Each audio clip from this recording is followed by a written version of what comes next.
Hello anybody, I am alpacapatrol, and today in Flash Game Fridays, we're going to be taking a look at Chunkadelic.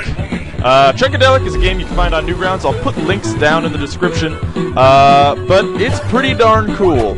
It's a little bit of a variety game, as you'll see, and the only controls are the arrow keys, which is pretty nice, because you don't have to worry about too much. And it's really a fun time, with a lot of cool music and a great auteur, with a fantastic art style.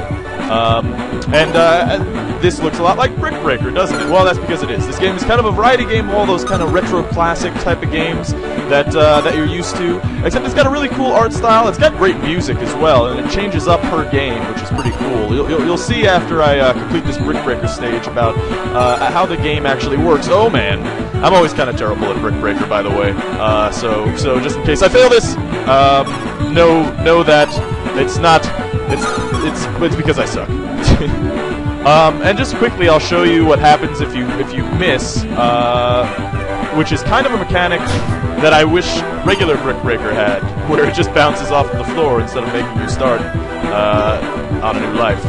But we should get this one this time. Fantastic. And we won. So now remember that grid-based system that we had. So I'm just going to pick right. We were in the top left. Oh, and look what it is now. It's Snake. And this form of Snake, actually, I don't know if the original Snake did this, but it has a really cool element added to it in which you can go outside of the screen. I haven't beaten this part of the game yet, so odds are I'm going to do poorly at this. Dang it. Snake is always a good time, though. Always a good time. Especially when it's all squares. So much better, man. So much better. There actually was this one game, this indie game that was like a 3D Snake. I thought that was pretty cool. I never got a chance to play it, but actually I don't know if it came out yet. I don't know, man. I think I read it on indiegames.com, which is a good website, by the way, if you ever want to stay up on your indie game news. Indie Game Mag is also good. So I'm trying my best right now not to go outside of the lines, because otherwise I'm going to screw this up pretty badly. This is bad. Oh, I screwed up. Oh, I did it. No. Oh, my God. Okay. Oh, no. Oh, my God. Oh, and I screwed it up. I've never beaten that one. But let's move on to the next track. Now, I don't know if what this exactly is emulating. I'd have to imagine, since it looks like it's ASCII characters, that this is kind of supposed to be like Rogue. But I've never played the original Rogue, to be honest, so I don't know. I don't know exactly what it's supposed to be, but it seems to be emulating ASCII characters, or ASCII characters. Ah, man, I don't know if I can get in this way, because this E is gonna fuck me up. Yep, fantastic. And I got it. Yeah, victory. I would be so good at Rogue. And of course, this is the original Mega Man, which is fantastic. And still, keep in mind that the controls are just the arrows. Oh, I screwed that up. That's all right. We'll get past this guy, and the bullets bounce off just like in Mega Man, which is really awesome. Oh, dang it! Ah! No. Get out of here! Get out of here, you jerk! Oh! Alright, I can do this. I don't think I've actually ever beaten this one either. Oh, and I didn't do it that time either. And now we've gotten into Gradius, I think? I'd have to really check what the shoot-em-ups were, the first ones. To be honest, I was a little bit young when all these kind of games came out, like the Atari type games, except for Mega Man, of course. I loved Mega Man when I was a kid.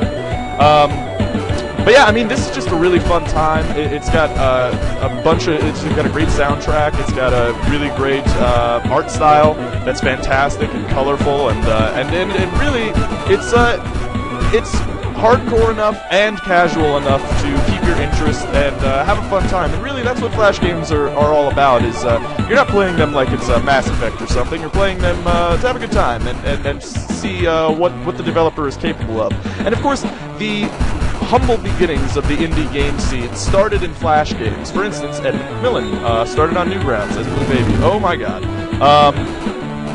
So, you know, it is always good to stay up on what cool Flash games are all about, since and that's why I'm kind of starting this series. I'd love to see the next big indie developers start as a Flash game, because it often is. Like the original Super Meat Boy, for instance, was a Flash game on Newgrounds. If you ever played it, it's really hard too. I feel like Super Meat Boy is much harder than Meat Boy on. Oh man, all right. Then Meat Boy on whatchamacallits, Newgrounds, but you know, the idea is there, and a lot of great games started here. I mean, Tom Folt, the guy who runs Newgrounds, he's done a lot of great things. He really has. He's really provided good sustenance to the indie game scene. Oh, I missed 2 of them. Oh man, oh, and I screwed that up, but it's alright. I think we might have gotten to the end here. Yes, victory. Sweet, sweet victory. And now this one I've also never beaten. I'm also generally pretty bad at Asteroid. Oh no, don't run into the Asteroid. It's just kind of hard to see where the front of your ship is with this extreme pixelated graphics. Like I think this is honestly more pixelated than the original Asteroid. Now, fun fact, by the way, did you know, I know what you'd think the original video game was, probably, right? It was, oh man. Oh, yeah, victory. You think the original video game was Pong on the Atari 2600, right? Well, you're wrong. Actually, the original video game was on a supercomputer. Oh man, at MIT maybe? I don't know, somewhere. But it was made, and it was a tic-tac-toe game called OXO. Look it up; it's pretty cool. It was made in like the 1950s or 1960s, something like that. So video games have humble beginnings that started much earlier than one would have imagined. And look at where we are today. Seriously. Oh no. Oh, and I messed that up too. That game is actually a lot harder than it seems, because basically what the thing is you have to alternate on left and right arrows. Oh, and I screwed it up. But you can see after you beat the game, it just shows you which ones you beat, which ones you didn't beat, and that's pretty much it. I mean, that's pretty much the whole game. And it's a lot of fun. It's a great way to spend an afternoon just messing around, playing a little bit, and you know, make sure to pay attention to this developer. See when he's making something new. Chunkadelic on Newgrounds. I'll link to it, and hopefully you guys enjoyed it. Hopefully you guys like this new segment, Flash Game Fridays. I'll be doing it every week. Flash games that impressed me, or that I enjoyed, or that took some time out of my life. So yeah, this is Alpacapatrol signing out. Peace, fools.